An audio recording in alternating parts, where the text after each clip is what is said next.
So here we are at our summer ball at Dizzyfeet Dancing, and we are delighted to have with us performing our cabaret, the world amateur ballroom champions, Glenn Richard Boyce and Caroly James. Thank you so much for coming. Thank you for inviting us. You've been before though, haven't you? Yes, we have. And last time we were delighted to see your Latin. Yes, I know. Oh, well, That's tonight, great. unfortunately, Maybe not. you won't be seeing that. You've got to slum it, haven't you, and do a bit of ballroom for us instead. Yeah, unfortunately. Yeah. Next time, maybe. Next time, maybe. Yeah. So you came 2019, actually, 4 years ago. Yeah. So just before the pandemic, and you actually were quite a lot shorter then, weren't you? Yeah, I was probably shorter than Caroly.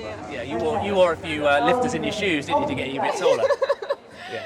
Don't expose me that. And you came in summer as well, actually, so it's the same sort of time of year. You did our... But everyone was with Christmas hats. Last time, They did, because we did Christmas in July, didn't we? Summer, Yeah. Christmas in summer, Christmas in July. And because obviously Kelly's Australian, so she's used to doing Christmas in the hot.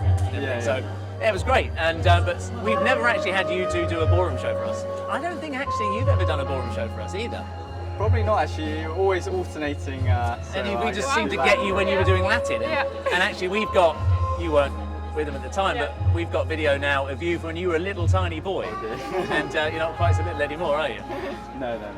So you've had an amazing upturn in results recently, haven't you? Actually, since the last time we saw you here. Yeah. So we all had a couple of years off, then we come back and suddenly, as if by magic, you're now right at the very top. I mean, how does that feel? Oh, It Kind went of very surreal. fast. Yeah, Yes, we didn't really expect it. Yeah. I mean, last year we made our first final, right? And then this year winning it. Wow. crazy. Yeah, it's quite a meteoric rise, really. I mean, that doesn't normally happen, does it? I mean, people don't make the final, come sixth, and then suddenly to win the comp. I mean, I think Slavic and Joanna did something similar, didn't they? In the amateur Latin a long time ago. Yeah, like it happened so fast. I didn't even get a chance to like think of it in my head, or like dream about winning. We were just so focused on improving our dancing, kind of getting what we envisioned for our dancing in our head and putting it like on the floor. Yeah. We're like so focused on that it kind of happened before we had a chance to even like, we want to. So you haven't had a chance to really process it, have you, I suppose? Because we all had that time off, and then the next thing you're doing a comp, you're in a final, then suddenly you're winning it. Yeah. So it's like a big slap round the face with a trophy. A nice one. Yeah, it's a wonderful one, isn't it? So you won, I think together you've won quite a lot of world titles anyway, haven't you? Yeah. Not just amateur, of course, but how many have you won, do you know? Well, Glenn has won, I think, 43. Well, you've won a few more, haven't you? Yes, Because you've 43, but he only you've been had very fluky. Yes, Yeah, I very. know. Much like your father. Yes. Much like that, but you've actually won a few more titles than your mum and dad did, haven't you, as well? Yeah, but they're juvenile, junior. Yeah, Yeah, I know. Doesn't count. They still count. They still count. They still go on your trophy counter, don't they? So it's something like 43, Yes. Yeah. isn't it? Which is absolutely bonkers amount, isn't it? So out of all those things that you've won together, what would you feel is the most satisfying or the best one that I think when we won our first amateur ballroom world championship, Yeah. because it was so unexpected, you know.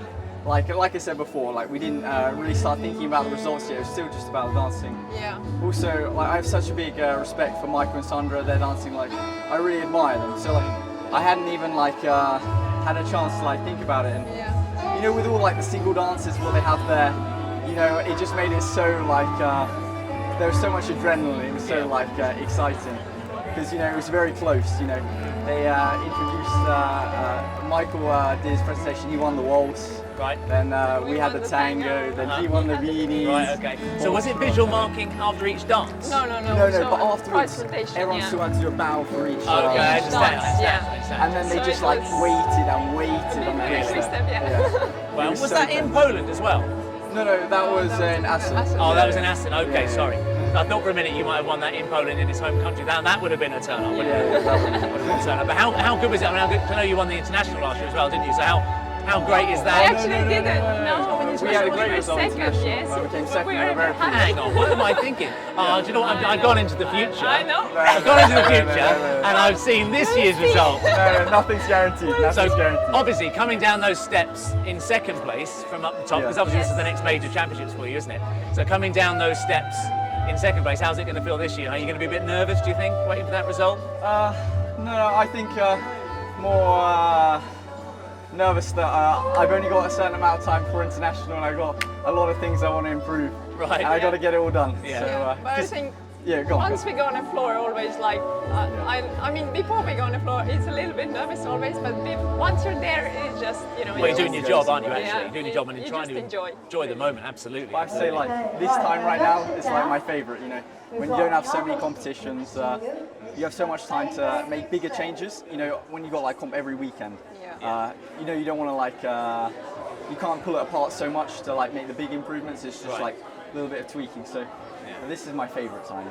So something that's going to be interesting for you, of course, because you've reached the top so quickly, and you haven't had the chance necessarily to feel what it's like to defend a title, I suppose, as such, have you? So you're going to be going into a comp being the favourites, and how does that feel? Having been a couple that are challenging to get into a final, or challenging to win a comp, now you're the defending, well, not defending champions, but you've got a position to defend, haven't you? So how does that feel?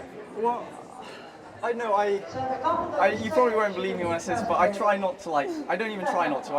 It happens that I don't have to focus on the results.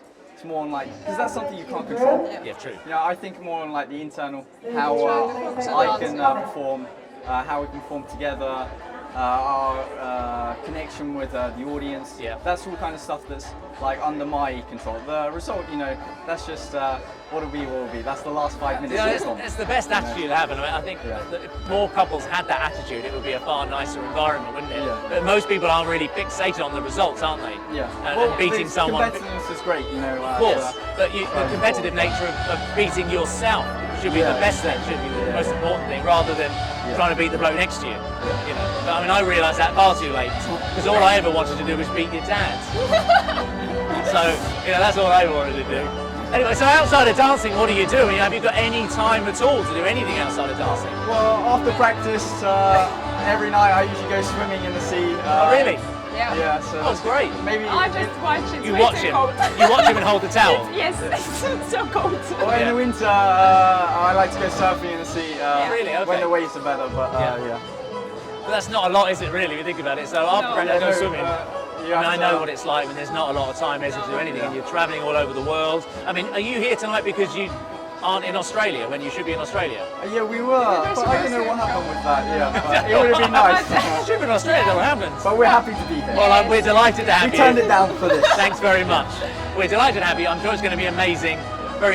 All the best of luck with what's coming up, and we look forward to seeing you later. Thank you Thanks very very much. Thank you. See ya.